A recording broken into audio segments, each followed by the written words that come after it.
بسم اللہ الرحمن الرحیم۔ السلام علیکم۔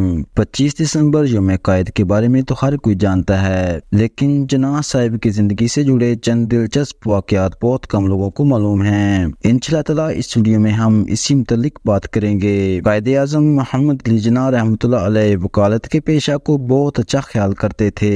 اس زمانے میں انگریز جج اکثر وکلاء کے خلاف غیر شائستہ الفاظ استعمال کر لیا کرتے تھے اور اکثر وکلاء جواب بھی نہیں دے پاتے تھے۔ ایک انگریز کی عدالت میں ایک بار جناح حاضر ہوئے تو انگریز جج نے کہا کہ جناح خیال رکھیے گا، آپ کسی تیسرے درجہ کے جج کے سامنے پیش نہیں ہو رہے۔ تو جناح نے جواب دیا کہ آپ بھی خیال رکھیے گا، آپ بھی کسی تیسرے درجہ کے وکیل سے مخاطب نہیں ہیں۔ قائد اعظم محمد علی جناح رحمۃ اللہ علیہ عدالت میں بحث کے وقت ایک خاص انداز میں کھڑے ہوتے، پھر اپنا منوکل آنکھ پر لگاتے اور اطمینان سے جج سے بحث کرتے کہ کمرہ عدالت میں مکمل خاموشی طاری ہو جاتی۔ ایک مقدمہ کی سماعت کے دوران جج نے ان سے گلہ کیا کہ مسٹر جناح، میں آپ کی آواز نہیں سن پا رہا، تھوڑا اونچا بولیے۔ تو قائد اعظم نے جواب دیا، جج صاحب میں بیرسٹر ہوں، ایکٹر نہیں۔